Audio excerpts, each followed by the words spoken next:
Hey, what's up guys? Thank you for joining me today. My name is Dr. Tom LaHue and welcome to my channel. We talk about all kinds of things related to the Enneagram and personality, trying to better understand ourselves and be more compassionate with ourselves, more compassionate with the people around us. And today we're going to be talking about the self-mastery levels for type 1. We're going to be looking at the book Bringing Out the Best in Everyone You Coach Using the Enneagram System. This is by Ginger Lapid Bogda, PhD. Great book. Before we get started, I just wanted to point you down to the description below to my website, tomlahue.com. And I do offer coaching appointments for people, helping them understand more about their Enneagram type and what it looks like to move toward health, and what steps to take to move toward health in their journey, in their relationships. And you can schedule appointments there on that website. And also, thank you to my Patreon supporters. The link is there in the description. I really appreciate your continued support and help for this channel. And I got something special to share with you today. One of my subscribers sent me some products, and these are free. He didn't charge me anything for these. He just wanted to bless me and my family, and he didn't ask for me to show these on the channel, but I wanted to because I think they're really great products, and I really appreciate Mark's generosity. He's the owner of Travax. Here's the company logo right there, and I'll put the description, or I'll put the link to his website in my description below on this video. Travax is a company that makes all kinds of gear for like wallets, knives, all kinds of things that you could use for everyday carry, and all the stuff is very unique. You know, this is my wallet, you know, Walmart special, right? 12 bucks, Walmart. But Mark has got some awesome stuff on his website, and he sent me some of these. So here's an example of a wallet. This is the kind of wallet that Travax makes. Look at this, isn't this cool? You pull this up here, and then you get your driver's license or your credit card right there. Durable stuff. Everything's made in the USA. Let me show you. Here's another example of a wallet that he sent me. Again, all your cards and stuff, your information would go inside the wallet here, and everything seals up in leather, and you can put your cash on the outside. Minimalistic, but really cool. This one's probably the coolest one. That doesn't even look like a wallet. I showed this to people in my office. I said, hey, what is this? And they were like, a camera? And nobody got wallet, you know, from it, but that's what it is. So he's got all kinds of products there on his website. And like I said, he didn't ask me to feature these. I just thought it was really cool of him to send me this stuff. And he just wanted to bless me and my family. And I thought, well, I'm going to share his information out with you guys. Cool stuff. So if you're looking for something for Christmas to get somebody you love, something that's unique, something that is high quality made, I would point you to Travax. Good products. All right, let's talk about Chapter 1. The ones, not Chapter 1, but Type 1s. We're going to talk about Type 1's self-mastery. And let's start with what Bogda calls the low self-mastery. The low self-mastery of Type 1 she calls the judge. All right, the mid-level she calls the teacher, and the highest level the serene acceptor. So at the lowest level, Type 1s can be very judgmental. That's the overtone. That's the idea, is that Type 1s can be very judgmental, can be harsh and critical with themselves and with others, and Type 1s can be highly critical and harsh even. And at the mid-level, teachers, they know a lot, and you would benefit from listening to me. You would benefit from my wisdom. And the highest level, the serene acceptor. So let's unpack what she's saying here a little bit and talk about it. So at the lowest level, she says the judge, their fear is of being bad, malevolent, or having something deeply or intrinsically wrong with them. Now, to me, that already begins to sound like type 4, right? So 1 goes to 4 in unhealth. 4s tend to differentiate themselves away from others. They want to know what's unique and different and special about themselves. And they feel like they don't necessarily always belong, and they're trying to figure out reasons why that is. And so the old adage is kind of like Eeyore looking for his tail. They know something's missing, something's wrong, and something's different about them, and they're trying to understand it. And 4s sometimes can get stuck. In fact, the lowest level she'll call of 4s is the defective one or the deficient one. And 4s can feel a little bit like that, like, unique, special, different, but also in a dark way, like defective and broken. So you can already start to hear like the sounds of 1 going to 4 here, of being bad, malevolent, having something deeply intrinsically wrong with them, like there's something wrong with me. And I think 1s, go to 4 when everybody else, gets to be playful and fun-loving and cheerful, and everybody else gets to have fun and have a good time, but the 1 has this deep sense of responsibility that has to stay behind and make sure everything is cleaned up and taken care of and sorted and organized, and you guys go ahead, the group goes ahead, and the 1 stays behind and finishes up the task that others won't do.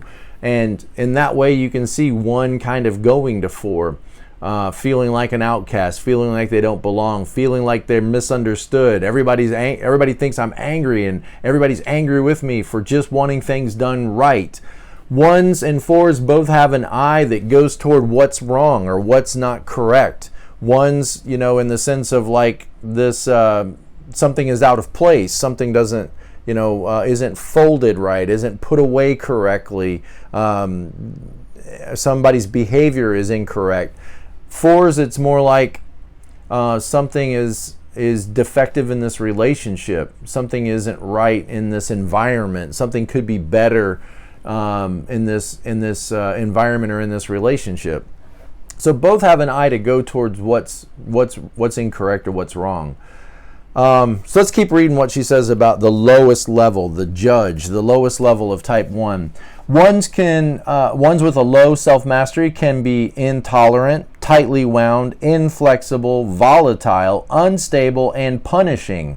Judgmental and unforgiving, they can become the prosecutor, judge, and jury all rolled into 1, and these reactions can be aimed at either others or at themselves, and can be provoked by even minor perceived infractions. Again, like not putting dishes in the dishwasher correctly, or leaving the ketchup bottle out, not locking the doors of the car when you get out of the car, when you get home, not having your key ready when you go up to the door to get inside. At that lowest level, everything can become a problem. The 1 can see everything as a problem, see problems everywhere, see wrong behaviors everywhere. And it's important to remember, if you want to grow in your compassion for 1s, when they are in that low state, in that judgmental, harsh state, and you see their angry face and you hear their angry expression, when the child reaches up on the mantle and touches the china porcelain object that you're not supposed to touch at grandma's house, just because the child is curious.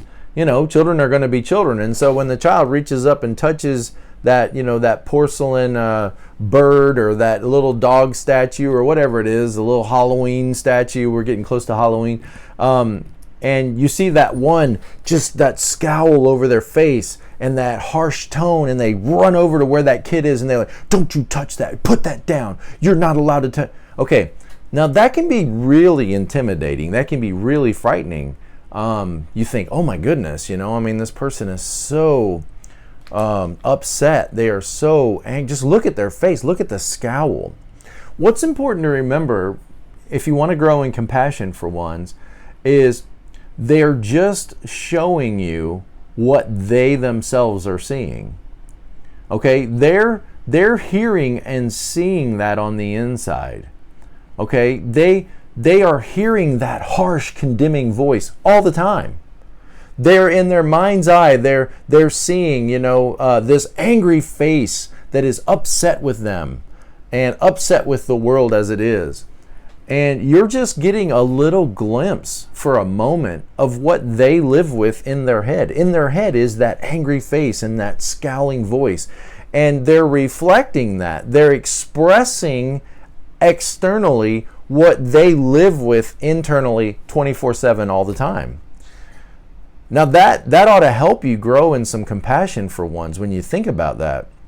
That a one has to live with that internal voice of judgment and criticism and that angry face inside them. And I think it's hard for a one to understand why you don't seem to have that. Because if they were to reach over and touch that China statue, they would internally see an angry face and hear an angry condemning voice telling them not to do that. And they're bewildered, I think, that you're not hearing that voice in your own head. Why aren't you hearing that parent voice, that angry principal, sheriff, parent voice in your own head? And if you are, why are you not obeying that voice? Why are you not responding to that voice? You're ignoring that voice. And what they may not realize is the rest of us on the Enneagram don't necessarily have that harsh, critical voice. I mean, we have a conscience, right? But we don't necessarily have that same level, intensity, harsh, critical voice, that they have within them. You can kind of go back to the angry dad test, like all of us have to figure out, how do we live with the angry dad? And the one's way of living with the angry dad is I'll just yell and holler and scream at myself and make angry faces internally at myself, and then dad won't have to. Dad won't have to yell at me because I'll yell at myself. I'll scold and condemn and criticize myself, and then dad won't have to do that. And that's their way of living with the angry dad scenario. By the way, every type, has to figure out how to live with angry dad. And this is the one's way. I'll scream at myself. I'll berate myself. I'll be harsh and judgmental with myself, and then others won't have to be. So in a sense, it's a self-protective, and all of these personality types are self-protective in nature, in the way they operate. They're all self-protective. And so I'll scream and holler and yell at myself, and then others won't have to. And when you see that anger and that harshness, you want to respond to that. Like, will you knock it off? She's just a child. Don't take that tone with her. You've scared her. You've shamed her. You're bullying her. Whatever. You're going to want to intervene, and maybe you should. I'm not saying you shouldn't. But just before or as you're intervening, or before you get hurt, that I can't believe that they looked at me like that. I can't believe that they gestured at me in such an angry tone. I can't believe that they're upset with me and yelling at me. And nobody has the right to yell and scream at somebody else. But as you're having that interaction, it could really help a couple things. One, just remember, this is what they live with internally all the time. And I'm just seeing a tiny little thimbleful of what they live with, bucketfuls, okay? That angry, ugly, mad, frustrated, corrective, harsh personality that you're witnessing in that moment, that's what they live with all the time. And that can help you really have some compassion. Like, gosh, that must be terrible. That's what you should think, maybe, is like, gosh, that must be terrible to have to live with that internal voice all the time. And then there comes the compassion. You can be a little more compassionate. And I think another good thing to think of if you live with a one, and they're upset or angry, is just don't be shocked. Don't be shocked when an anger type, remember, not only is the one in the anger group, right? And anger has a reference to the idea that the world is broken, which the Bible says it is. The world and everything in it. We don't live in the Garden of Eden. It's a broken world. So everything we encounter and experience to some degree or another is not correct. It's all broken. relationships are broken, our health is broken. You buy something new, and what happens? Eventually, given enough time, moth and rust destroy, and thieves break in and steal. Everything is eventually going to break down, right? What is that? The second law of thermodynamics? Everything is eventually going to wear down and break down. Well, when things don't work the way we want them to, and things don't work out the way we want them to, that's what initiates and prompts anger. It's a response to the brokenness of the world around us. And I think when you see an anger type, 8s, 9s, and 1s, 8s, sort of operate as though people are incompetent and foolish and stupid, and you've got to work around them, and 9s, people can be incompetent and stupid, yes, but you just got to figure out how to get along with them. And 1s, people are incompetent and stupid and lazy, and they need to be scheduled and managed, and they need to be watched, and they have laws, to keep them in line, keep them in check. Not only are 1s in the anger group, but 1's sin or their passion is anger itself. Anger. So keep that in mind, that when you live with a 1 and from time to time when they lose their cool and they show you, remember, they're just expressing what they always hear. When they show you their anger, it might be helpful for you to not overreact and just keep in mind, oh, I'm seeing an anger type getting angry. That's what I could expect to see. When you see an anger type getting angry, there's no reason for you to, we've got to, do something about this now. This is the end of our relationship. Not necessarily. You're just seeing an anger type in their anger. It's what you might expect to see. If somebody were to tell you, look, my main sin in life is anger. So if you can tolerate a little bit of that, I'm going to do the best I can to keep it under control, but from time to time it's going to slip out.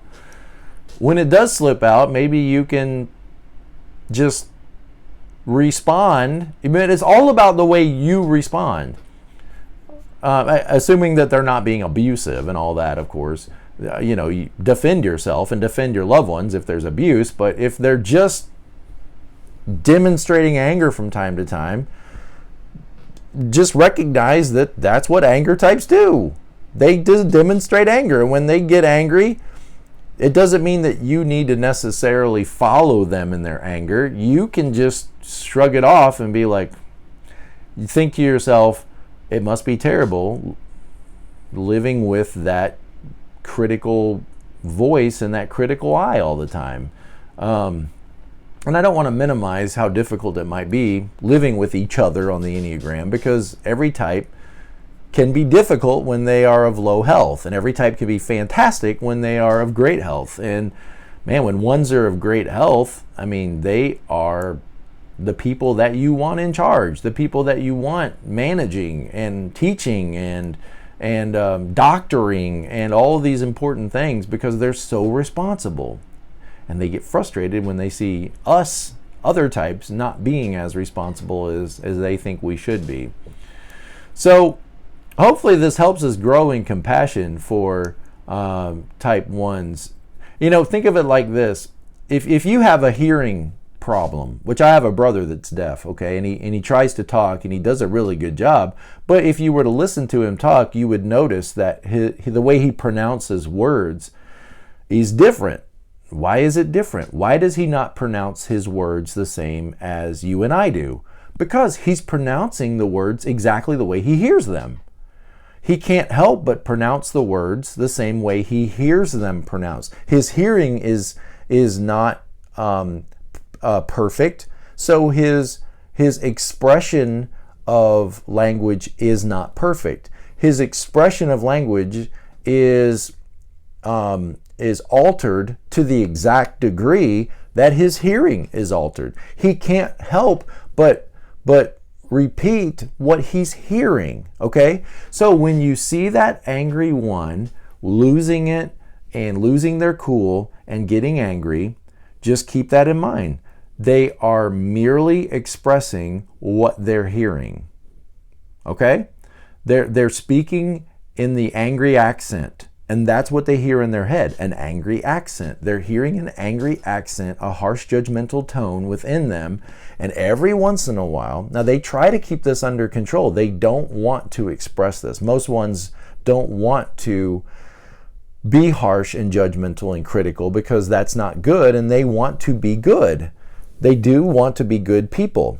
And 98% of the time, they, I'm sure, are good people.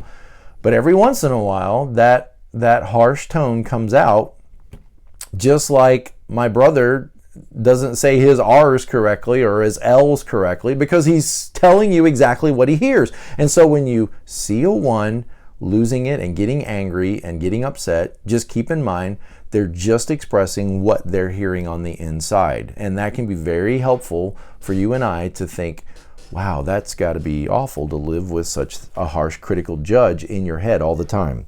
And it helps be more compassionate. All right, so the mid-level of the well, by the way, something else to consider is how helpful the 2-wing and the 9-wing are to the 1.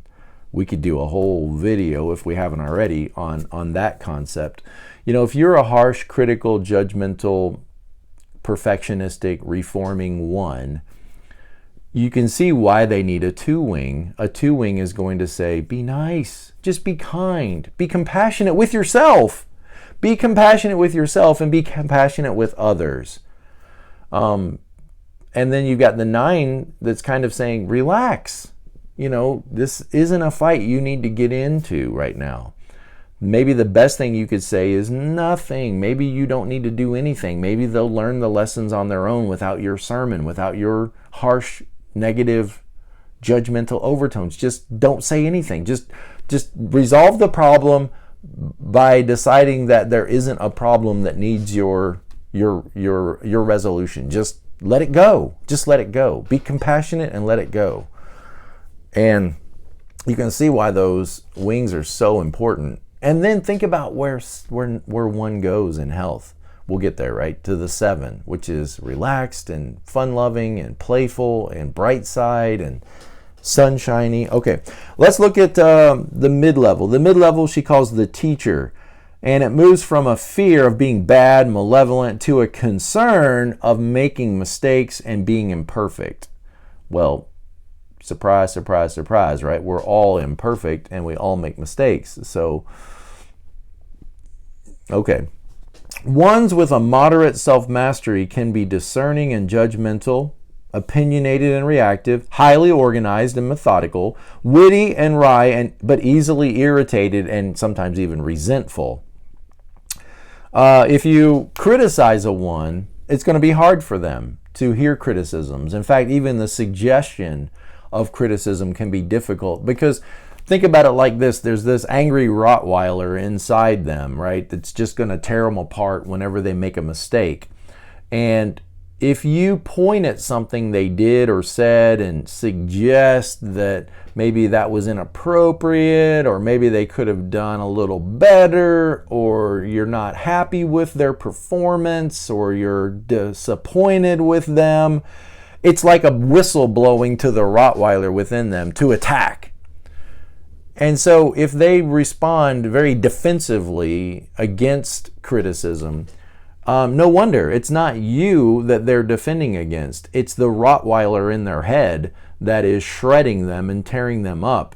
You just blew a whistle and said, hey, I really need you to be here at 9 o'clock and not 9:30. I'm sorry that there was a misunderstanding. And it's like you just blew a whistle. Hey, Rottweiler in their head, attack them. They've been bad. They've neglected their responsibility, their duty. Get them, sick them. And so they've got this Rottweiler tearing them up on the inside. Anybody would defend themselves under those circumstances. And so if they seem overly defensive and get irritated with you, again, just remember you're seeing an anger type get angry. Doesn't mean you can't point out, something in them that might be off or that needs to be checked or needs to be challenged. You have every right to express your feelings and opinions. Just keep in mind that a little goes a long way. Okay, some of the other headstrong types, you might have to push a little harder. You might have to, squeeze a little more to get your point across. With ones, it doesn't take much. A little, you overstate your case, and you might get an angry reaction. So just a little suggestion of what you'd like to see changed, or what you'd like to see different, might be all it takes with a one, because they don't want to be seen as a bad person or an irresponsible person, and so it may not take much to get your point across. You could easily criticize too harshly for them because of their high inner critic within them. So let's see what else.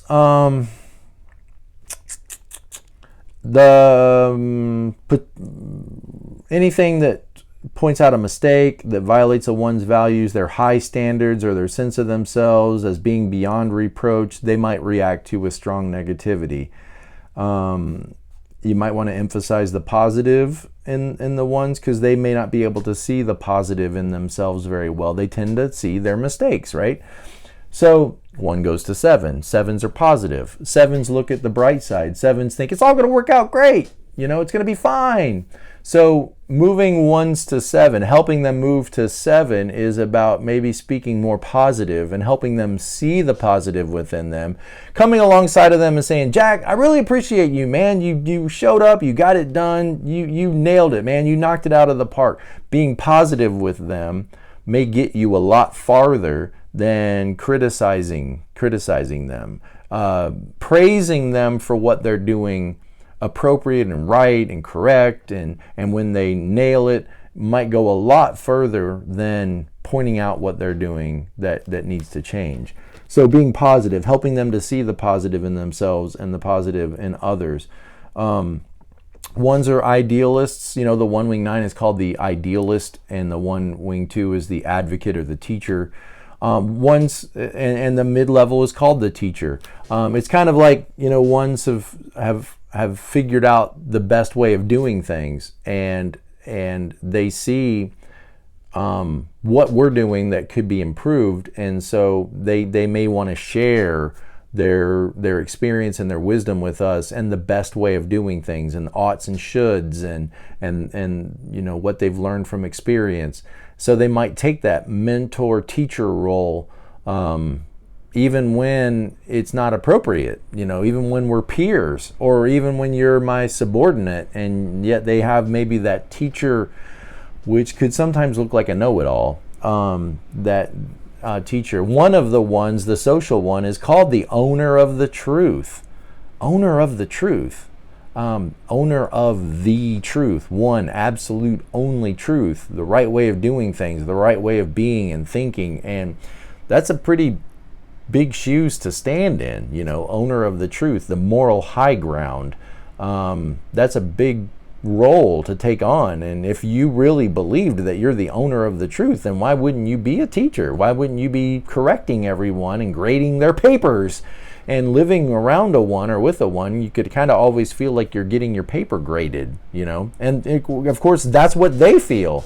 That's what they feel. They feel like they're always being graded harshly and critically, so that they don't have necessarily a problem harshly grading and criticizing others, because that's the voice in their head. Okay, let's talk about the highest level of self-mastery, what she calls the serene acceptor.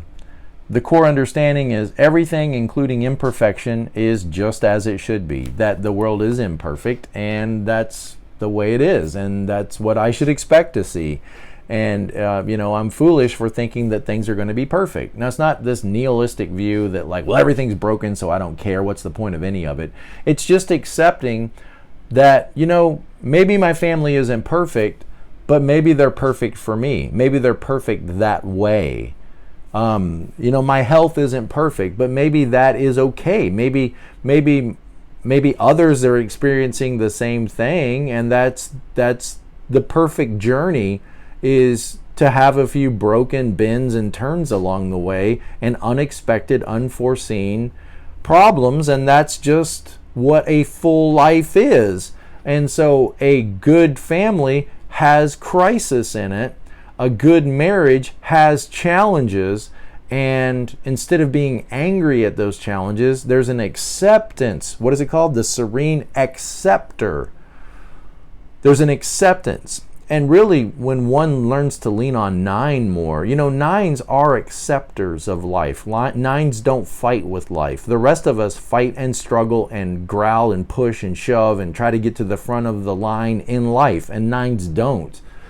9s observe life and they just let it happen. And when a 1 can lean on their 2 and their 9 a little better and not struggle and fight with life so much, and learn to accept and observe more in life rather than try to fix and repair and criticize and challenge and correct life, they're moving toward health. And that's not going to feel like health. That's going to feel like, well, I'm putting my head in the sand. I'm just giving up. I need to get in there and change everything. I need to get in there and repair and fix and organize. Some things in life you don't have the power to fix and organize. Some things in life are beyond your ability to change. And really, you know, serenity, remember that serenity prayer is realizing the things that I can change, I will. The things that I can and should and need to be changed, I will. But Lord, help me to realize when those some things I can't change. Help me to just surrender and accept those things. And knowing the difference between what I can affect and what I can't affect is really helpful to recognize that some problems are not my problem to solve. Some problems are beyond my ability to cause effect to, and there's where I might need to just learn acceptance, to accept things and accept people as they are. That maybe that's the real test. Instead of correcting, rebuking, and challenging them, is learning to love and accept them as they are. You want to be good, right, ones? You want to be good. Well, maybe it's good to learn to love and accept people as they are. Okay. But how will they grow if I don't? Well, what about you? You got to grow too, right? So let them grow on their journey and you grow on yours. All right, so when ones can learn to understand, befriend, and diminish the influence of their inner critic. In other words, when the Rottweiler starts to age and mature and doesn't growl at every passing walker, passerby, the Rottweiler starts to realize that not every person is a threat. Not every problem is a problem that needs my attention, and they tend to relax a little more in their old age and slow down and sleep a little more. While still focused and discerning, they also exhibit dignity, patience, and a peaceful acceptance of the idea that they and everyone else are perfect with their imperfections. Now, see, ones, this is something that I think the rest of us, have kind of accepted, is that good enough is sometimes good enough. I mean, we do our best. We try to correct our mistakes, but everybody makes mistakes, and we even learn from them. And it's not the end of the world when you get something wrong, or when you don't know every answer to every test, or when things don't go as planned or as scheduled. That is not the end of the world. That all things work together for good, and that sometimes good comes out of bad, and that often are the lessons that we learn the best are the ones that we didn't see or prepare for or plan for, or things that didn't happen the way we wanted them to happen or intended them to happen. So, learning to accept life as it is, they observe their negative responses before they express them, and they make the choice as to whether or not they express these impulses, or whether they act on these impulses. They're lighthearted ones. Please ask yourself, how am I doing on the lighthearted test? Have I gotten too heavy? Have I gotten too weighty? Too bogged down with life that I can't be lighthearted? They know how to have fun and let their humor emerge spontaneously. In other words, they move to 7. Okay? So, mistakes you know, sometimes the best things come from mistakes. People don't always do what they ought to do. People don't always do what should be done, and sometimes they even make big life mistakes. And to love people and be with people even while they make those mistakes can be difficult. It can be challenging. When you know what they ought to do and they're not doing it, you might feel compelled to correct them, guide them, teach them, judge them. But it may not necessarily be your place to do that. It may not necessarily be the right timing to do that. The real difficult thing when people let you down is to not give up on them, to be patient with them, and to continue to love them. That's what's really difficult to do. And if you wanted to do the right thing, and if you wanted to be a good person, then look at your 2-wing, which is telling you, be nice, be kind, be compassionate. Don't preach a sermon when you need to offer help. Just help them. Be compassionate with them. Well, how will they learn? How will they learn if they don't get the consequences they have coming to them? Do you always get the consequences that you deserve? Have you ever been forgiven? Have you ever been let off the hook? Has somebody ever been compassionate with you? Sure. And so, yeah, sometimes people do need the consequences, and chances are they'll get them with or without your help. Chances are life will give them the consequences. You don't necessarily need to help life pile the consequences on them. What people often need is a compassionate, kind voice. And you could be that person for them if you could lean on your 2-wing. And if you can lean on your 9-wing of, maybe this isn't mine to solve. Maybe the best thing I could say is nothing. Maybe I could just be quiet and just let the events turn out as they do. And maybe any involvement I have in this problem might just aggravate it and make it worse. So I hope this has been helpful to you. I hope it's encouraged you. I hope that it helps you be more compassionate with yourself, be more understanding of yourself, be more compassionate with the ones in your life, and realize that when you see that anger, don't be shocked and surprised. Help them by being a force of positive love and acceptance around them, and help them learn to love and accept themselves and others more graciously. So what do we have again? The judge at the lowest level, a part of a small group of people who do it the right way, excluded from the masses, okay? The judge, the harsh critic, hearing that angry voice and expressing it. The middle level is the teacher. Well, I know the best way to do this, and you would be wise to listen to me, and I figured out the long and hard way, and we're not doing it like that, we do it like this. The teacher, let me mentor you, let me guide you young punks in the right way in which you should live. Sort of that Pharisaical tone about them. And then the highest level is the serene acceptor, looking around at life saying, that's out of place, but you know what? I still love them. And that's not exactly the way it ought to be, but you know what? I still love them. And they're not going to church anymore, but you know what? They're still family, and I love them, and they're welcome in my house. And just accepting life and not struggling and fighting with yourself and with life as much.